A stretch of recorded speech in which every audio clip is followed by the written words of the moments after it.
বিগত কয়েক বছর ধরে মানে রাজকুমার রিলিজ হওয়ার পর থেকে আমি আসলে তার ভীষণ পরিমাণে ভক্ত এবং আমি জানতাম যে তাণ্ডবে সে একদম জাস্ট এরকম করে উড়িয়ে দেবে। আর যেখানে রায়হান রাফি আছে মানে একটা প্যাক্ট হয়ে ওটা ধামাকা কিছু হবে এটাই খুবই স্বাভাবিক ব্যাপার এবং নতুনত্ব অনেক কিছু পাওয়া যাবে ট্রেলারের মাধ্যমে। আমি তো এটা দেখেছি। আর যেহেতু মাই ফেভারিট একটা পার্সন আছে জয়া আপা, তো যেখানে শাকিব খান আছে, জয়া আপা আছে, নতুন করে সাবলা নূর অ্যাড হয়েছে, তো আমার মনে হয় যে দর্শকরা নতুন কিছু দেখতে পারবে। আর গানটার কথা বলবো যে গানটা আমার কাছে ভীষণ ভালো লেগেছে, অন্যরকম একটা ভাইব আছে। সিনেমার দিক থেকে আমি জানি না, বাট নতুন কিছু আমার কাছে মনে হয়েছে যে নতুন কিছু সিনেমা থেকে দর্শকরা অন্যরকম একটা ভাইব পেয়েছে না, মানে র্যান্ডম যে টাইপের গানগুলো হয় ওটার থেকে বেরিয়ে কিছু একটা তারা নতুন করার চেষ্টা করেছে। সো গানটাও ভালো হয়েছে, শাকিব খানকে দেখতে পুরা যেরকম লাগার কথা রাজপুত্রের মতোই লেগেছে, সুন্দর। সো আই থিঙ্ক সব কিছু মিলে খুবই ভালো যাবে।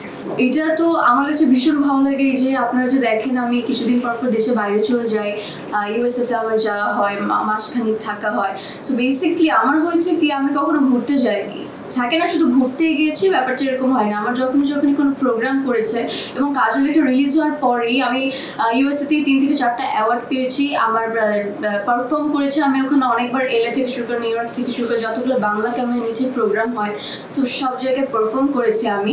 তো ওখানে আমি যখন কাজল রেখা আমার রিলিজ হওয়ার পর আমি যখন গিয়েছি আমার কাছে ফার্স্ট মনে হয়েছে যে দর্শকরা আমার নাম যে মন্দিরা চক্রবর্তী এটা ভুলে গিয়েছে, কারণ আমাকে যখনই তারা দেখে তখন বলে ওই যে কাজল রেখা এসেছে, মানে এইভাবে আমার সাথে তারা কথা বলে।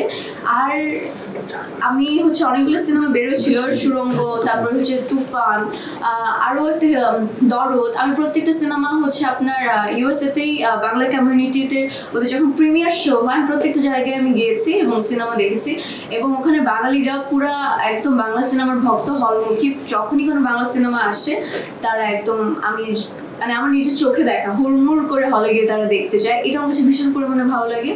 আর রেসপন্স দারুণ পাই আমি, মানে প্রত্যেকটা আপডেট কখন কি আমাদের আসছে, গান থেকে শুরু করে ট্রেলার থেকে শুরু করে তার এভরিথিং সব কিছুই জানে। তো এটা আমার কাছে খুবই আমি এনজয় করি ওখানে গেলে।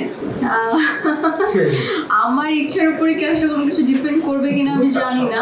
আমি তো চাই অনেকের সাথে কাজ করতে, আমি তো চাই অনেক কিছুই চাই আমি বেসিকলি, কিন্তু আমি এতটুকু আসলে বলতে পারি যে সিনেমা নিয়ে এখনো প্রচুর ব্যস্ততা, সিনেমা নিয়ে আছি। আর নেক্সট ফিল্মের জন্য খুবই বড় একটা সারপ্রাইজ ওয়েট করছে, কিন্তু আমি এটা এখন দিতে চাই না। আমি যদি এখন দিয়ে দিই আমার প্রডিউসার ডিরেক্টর আমাকে অনেক বকা দেবে। সো এতটুকু বলতে পারি যে ভালো কিছু ওয়েট করছে, সবাই সেটা জানতে পারবে। চলচ্চিত্র ইন্ডাস্ট্রিতে আসেনি, তার আগেও পেয়েছি। সো আমি আসলে বরাবর একটু খুঁতখুঁতে, আমি অফার পেলেই আমি আসলে কাজ করার জন্য ছুটে চলে যাই না। স্ক্রিপ্ট পছন্দ না হলে, আমার ক্যারেক্টার পছন্দ না হলে, কো অ্যাক্টার পছন্দ না হলে আমি আসলে কাজ করতে পছন্দ করি না। আমার আসলে অনেক প্রবলেম আছে। সো এই সবগুলো যখন একসাথে ঠিক হয় তখন আমি কাজ করতে খুবই কমফোর্টেবল ফিল করি। সো আমার সাথে যখন ব্যাটাগুলো একদমই মিলে যাবে আমি অবশ্যই কাজ করব। আর আপনি যেটা বললেন কার সাথে আপনি শুনেছেন, আমি আসলে সেটা এখন আমি চাই না, আমি কিছু বলতে চাই না টপিকে। আসলে কাজলের যে করেছি ওটার সাথে নীল চক্রের আপনি কোনো মিল খুঁজে পাবেন না, দুটো পুরো দুই প্রান্তে। তো আপনি কখনো আমাকে বলতে পারবেন না যে মন্দিরা একই প্যাটার্নের অভিনয় করছে, একই ক্যারেক্টার করছে বা একই গল্পই বারবার আমরা রিপিট মন্দিরাকেই দেখছি, ব্যাপারটা এরকম হবে না। আমাদের ওখানে কাজলের 400 বছর আগের একটা মেয়েকে দেখানো হয়েছে, আবার এখানে এই প্রজন্মের একটা মেয়ে যার মিডিল ক্লাস ফ্যামিলি থেকে বিলং করে, লাইফ খুব আপস অ্যান্ড ডাউনসের মধ্যে দিয়ে যায়, তো সেখান থেকে সে উতরিয়ে ওঠে, এরকম একটা চরিত্র আপনারা দেখতে পারবেন। আবার পরবর্তী কোনো সিনেমাতে, কমার্শিয়াল কোনো সিনেমাতে আমাকে দেখতে পারবেন। তো আমি চাই যে সবাই আমাকে ভার্সেটাইল অ্যাক্ট্রেস হিসাবেই দেখুক এবং জানুক।